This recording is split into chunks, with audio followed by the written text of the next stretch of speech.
इस पॉडकास्ट के माध्यम से सुनाई गई कहानियां अनुभवों की वास्तविकता का दावा नहीं करती हैं। पॉडकास्ट का उद्देश्य किसी भी प्रकार का अंधविश्वास फैलाना या अंधविश्वास को बढ़ाना नहीं है। किसी भी धर्म या संप्रदाय को ठेस पहुंचाना नहीं है। कहानियों का उद्देश्य केवल और केवल मनोरंजन है।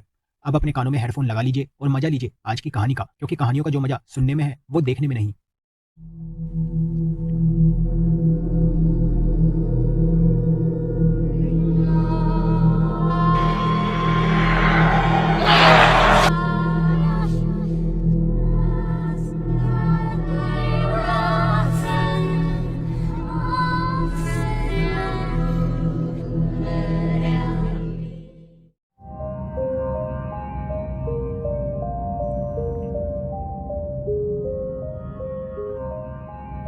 नमस्कार दोस्तों, स्वागत है आपका कहो कहानी यूट्यूब चैनल पर। आप सुन रहे हैं डरावनी कहानी मेरे साथ। तो दोस्तों, बिना वक्त ज़ाया किए मैं कहानी शुरू करता हूँ।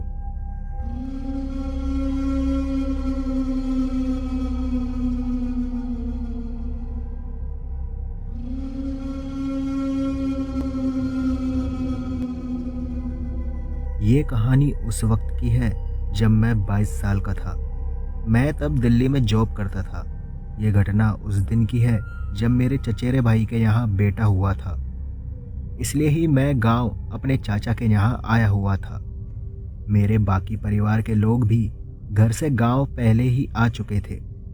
गांव आने के बाद हम सबसे पहले गांव के ही राम मंदिर गए थे।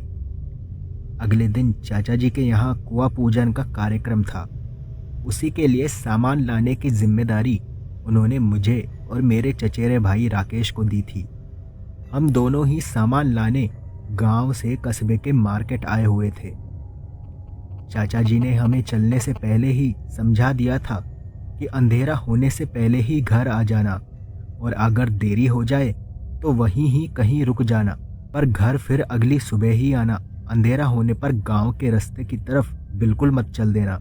वो और कुछ कहते, इससे पहले ही राकेश ने उनको रोक दिया और कहा कि उसको सब पता है और वो पूरा ध्यान रखेगा। मार्केट से सामान हमने एक रिक्शे में लोड करवा लिया था। राकेश उस रिक्शे के साथ गांव के लिए निकल गया था और मुझे अभी थोड़ा सा सामान और खरीदना था। अंधेरा हो चुका था और मैं सामान लेकर बाइक स्टार्ट करके वापस गांव के लिए निकलने ही वाला था कि तभी चाचा जी का फ़ोन आया और उन्होंने कहा कि मैं अब घर के लिए ना निकलूं, वहीं कहीं रुक जाऊं, किसी होटल या गेस्ट हाउस में। उस वक्त शाम के कोई 6:30 बज रहे थे। मैंने उनको समझाया कि मैं आराम से आ जाऊंगा, पर चाचा जी गुस्सा हो गए। उन्होंने गुस्से में ही कहा, मैं कह रहा हूँ ना, रात को आने की जरूरत नहीं है, सुबह ही आ जाना। तुमको समझ नहीं आता क्या? उनकी गुस्से में आवाज़ को सुन मैंने उनसे और कुछ कहना ठीक नहीं समझा और कहा कि मैं सुबह आ जाऊंगा। पर जवानी में कौन बड़ों की बात सुनता है, और मानना तो दूर की बात है। इसलिए मैंने उनकी बात को अनसुना कर दिया और गांव की तरफ चल पड़ा। गांव की तरफ चलते चलते काफ़ी अंधेरा हो चुका था। गांव की तरफ जाने का रास्ता पूरी तरह सुनसान था। गांव के रास्ते पर एक छोटा पुल था जिसके नीचे से एक छोटी सी नदी सी बहती थी। मेरी बाइक उस पुल के एक छोर पर चढ़ी ही थी कि अचानक ही एक सफ़ेद बिल्ली बाइक के सामने से गुजरती हुई पीछे की तरफ निकल गई। वो बिल्ली कोई आम बिल्ली तो बिल्कुल नहीं लग रही थी। वो किसी जुगनू की तरह चमक रही थी। अंधेरे में उसकी वजह से सफ़ेद रोशनी हो रही थी। मैं बाइक रोककर पीछे की तरफ मुड़ा तो देखा वो बिल्ली वहाँ बैठकर ही कुछ खा रही थी। मैंने सोचा कि आज तक ऐसी बिल्ली किसी ने देखी नहीं होगी, क्यों ना इसको पकड़कर घर ले चलूं, सब इसको देखकर खुश हो जाएंगे। तो मैंने धीरे से अपनी जैकेट उतारी और बिना आवाज़ किए उसको दोनों हाथों से फैला लिया। मैं धीरे धीरे उस बिल्ली की तरफ बढ़ने लगा और बिल्ली के पास पहुंचकर झट से जैकेट उसके ऊपर डाल दी। मैं खुश था क्योंकि पहले ही प्रयास में मैंने उस बिल्ली को पकड़ लिया था। मैंने मजबूती से पकड़कर उसको ऊपर उठाया, पर यह क्या, वो तो केवल एक बड़ा सा पत्थर था। मुझे कुछ समझ नहीं आया कि ये कैसा भ्रम है। चारों तरफ फिर से अंधेरा हो गया था। पर तभी पुल के दूसरे छोर पर एक छोटी सी सफ़ेद रोशनी फिर से दिखाई दी। मैं एकटक उस रोशनी को देखने लगा और उसकी तरफ बढ़ने लगा। वो रोशनी धीरे धीरे बढ़ने लगी थी और उसने फिर से एक बिल्ली का आकार ले लिया था। मैंने मन ही मन सोचा, ये बिल्ली शायद कोई जादुई बिल्ली है जो अंधेरे में अपना आकार कम या ज़्यादा कर खुद को छिपा सकती है। अब मुझसे रहा नहीं गया। मन में विचार आया कि अब तो इस बिल्ली को पकड़ना ही है। मेरी बाइक पुल के बीचों बीच खड़ी थी और मैं अपनी बाइक से 70-80 मीटर दूर था। मैं बिल्ली की तरफ बढ़े जा रहा था, पर तभी वो बिल्ली पुल की साइड से नीचे की तरफ भाग गई और नदी की तरफ जाने लगी। शायद उसने मेरे कदमों की आहट सुन ली थी। मैं भी नदी की तरफ जाने लगा। उस वक्त मेरे दिमाग में दो ख्याल चल रहे थे। एक तो ये कि बस हो गया, भला कभी बिल्ली आसानी से हाथ आती है, वो भी ऐसी ही जादुई बिल्ली तो बिल्कुल नहीं। मुझे वापस घर चलना चाहिए। पर तभी दूसरा ख्याल आया कि पकड़ नहीं पाया तो कम से कम इसकी एक वीडियो मोबाइल से बना ही लेनी चाहिए, फिर सबको दिखाऊंगा। तो मैं धीरे धीरे बिल्ली की तरफ बढ़ ही रहा था कि तभी वो गायब हो गई और चारों तरफ फिर से अंधेरा हो गया था। मैंने अपना मोबाइल निकाला और टॉर्च ऑन की और चारों तरफ देखने लगा कि तभी मेरी नज़र नदी के किनारे बैठी हुई एक औरत पर पड़ी। उस औरत ने एक लाल कलर की पतली सी साड़ी पहन रखी थी। उसका मुंह दूसरी तरफ था, पर उसका शरीर पीछे से बेहद आकर्षक लग रहा था और वो औरत वहाँ बैठकर कुछ खाए जा रही थी, क्योंकि उसके कुछ खाने की आवाज़ उस सन्नाटे में मेरे कानों तक पहुँच रही थी। वहाँ अब कोई बिल्ली अब नहीं दिख रही थी। जाने मुझे क्या हुआ, मैं उस औरत की तरफ बढ़ने लगा। जब मैं उस औरत के पास पहुंचा तो मोबाइल टॉर्च की रोशनी उस औरत पर पड़ी और मैंने उससे पूछा, क्या यहाँ आपने किसी बिल्ली को देखा है? उसने चेहरा मेरी तरफ घुमाया, जिसको देखकर मैं बुरी तरह से घबरा गया। उसका चेहरा खून से सना हुआ था। चेहरे पर बुरी तरह से झुर्रियाँ पड़ी हुई थी और उसकी गोद में एक सफ़ेद बिल्ली की लाश पड़ी थी, जिसको ही वो नोच नोच कर खाए जा रही थी। ये देखकर मैं वापस अपने बाइक की तरफ भागा। मैं अभी कुछ दूर ही भागा था कि मुझे कटकट की आवाज़ आने लगी। मैंने धीरे से पीछे गर्दन घुमाकर देखा तो देखा वो औरत मेरी तरफ ही आ रही थी। मैं फ़ौरन अपनी बाइक की तरफ भागा, पर पुल पर जाकर देखा तो मेरी बाइक गायब थी। ये देखकर मेरे पैरों तले ज़मीन खिसक गई। मैं इधर उधर बाइक देखने लगा और मन ही मन सोचने लगा, मेरी बाइक कहाँ गई? कौन ले गया होगा उसे? पता नहीं कैसे मेरा दिमाग खराब हो गया और मैं इस बिल्ली के चक्कर में आ गया। और ये औरत कौन है? तभी मेरी नज़र सामने पड़ी। वो औरत पुल तक आ चुकी थी और मेरी तरफ बढ़े जा रही थी। मैं वहीं से चिल्लाया, कौन हो तुम? क्या चाहिए तुम्हें? मुझे जाने दो प्लीज़। मेरी बाइक, मेरा सामान कहाँ है? पर वो औरत तो बस चुपचाप मेरी तरफ बढ़े जा रही थी। तभी मुझे ख्याल आया कि चाचा जी को कॉल लगाना चाहिए, तो मैंने उनको फ़ोन लगाया। रिंग पर रिंग जा रही थी, पर कोई कॉल नहीं उठा रहा था।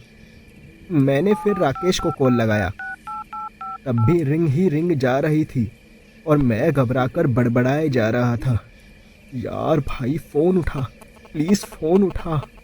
आखिर इस बार उसने कॉल उठा लिया। मैं पागलों की तरह बोलने लगा, हेलो भाई, मैं सामान लेकर घर ही आ रहा था, पर तभी मुझे रास्ते में पुल पर एक अजीब सी चीज़ दिखाई दी। मैं उसकी तरफ नदी के किनारे गया तो वो औरत में बदल गई। अब वो औरत मेरी तरफ आ रही है। मेरी बाइक भी गायब है। मैंने तभी ध्यान दिया कि मैं अकेले ही बड़बड़ाए जा रहा था। तभी कॉल पर मुझे आवाज़ सुनाई दी, आप जिस नंबर पर बात करना चाहते हैं वो उपलब्ध नहीं है। कृपया डायल किए गए नंबर को ध्यान से।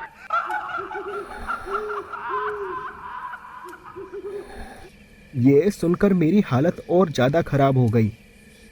मैं फिर से कॉल लगाने ही वाला था कि वो हंसने की आवाज़ मुझे फिर से सामने से सुनाई देने लगी। मैंने मोबाइल की टॉर्च यहाँ वहाँ घुमाकर देखा तो देखा वो औरत मेरे सामने ही खड़ी थी। वो अपनी शैतानी हंसी हंस रही थी। उसको देखकर मैं घबरा गया। मेरे हाथ से मेरा मोबाइल नीचे गिर गया। मेरे हाथ पांव सुन्न पड़ गए थे।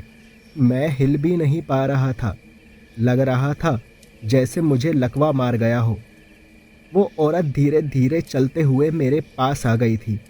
मैं अपनी पूरी ताकत लगा रहा था पर हिल भी नहीं पा रहा था। मैं मन में अपने आप को ही कोसे जा रहा था कि मैं आखिर यहाँ आया ही क्यों। मुझे चाचा जी की ही बात मान लेनी चाहिए थी। वो औरत मुस्कुराते हुए बिल्कुल मेरे सामने खड़ी हो गई। मैं इतना तो समझ चुका था कि मुझ में अब बिल्कुल भी ताकत नहीं बची है और ये उस औरत का ही असर है जो मुझसे हिला तक नहीं जा रहा था। मैं लड़खड़ाकर सीधा ही उसके सामने ही गिर पड़ा। मैं बोलना चाह रहा था पर बोल भी नहीं पा रहा था और तभी वो औरत अपना खुरदुरा हाथ मेरे चेहरे पर फेरने लगी। उसका स्पर्श होते ही मैंने एक लंबी सी सांस ली।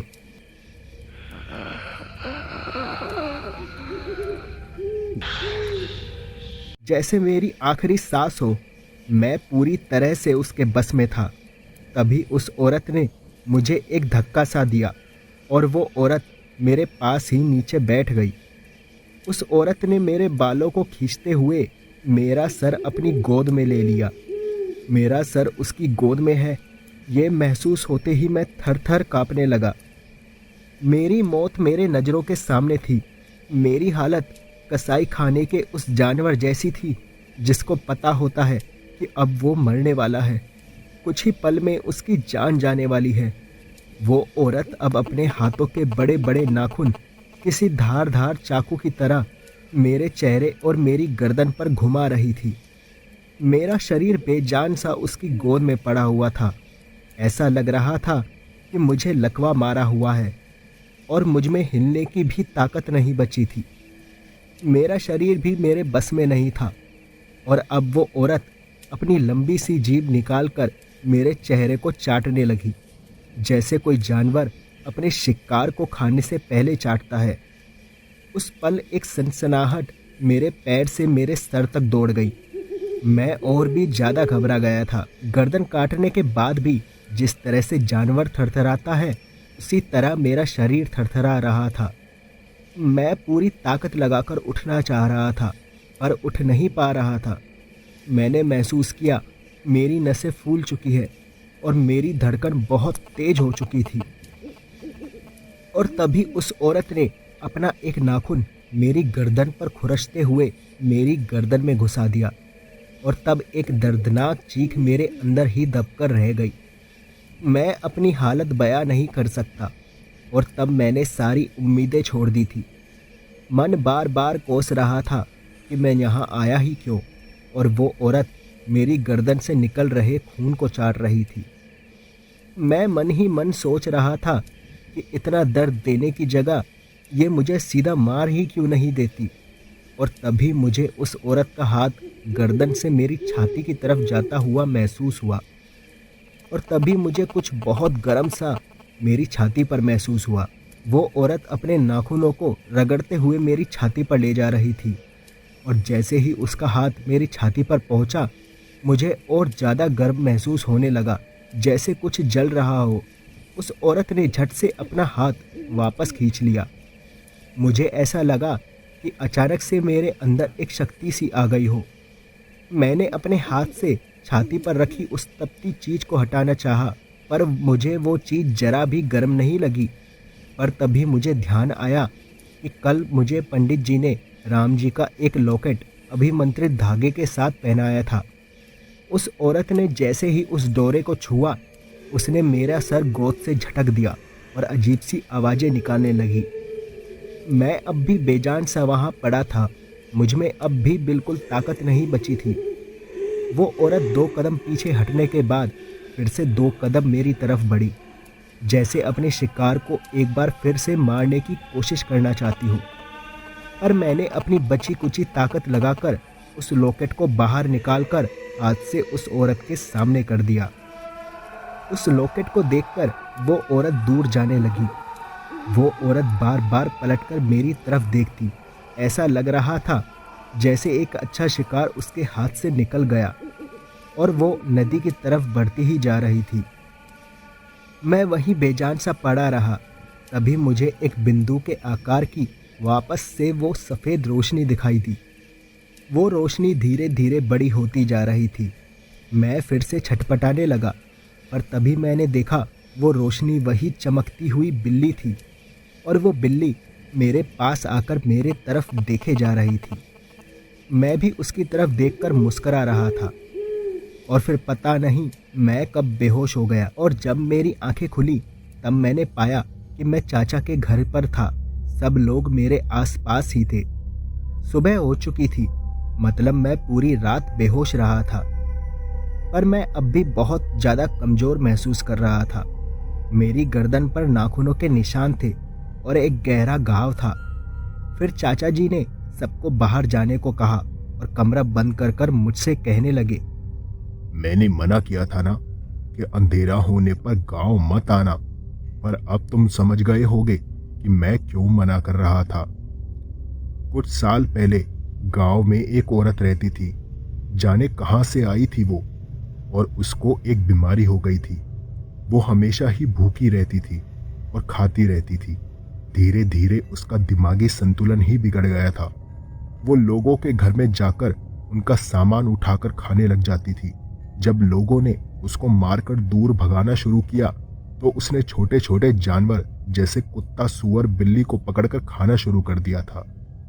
और एक सुबह हमें उसकी लाश पुल के पास ही नदी में तैरते हुए मिली थी।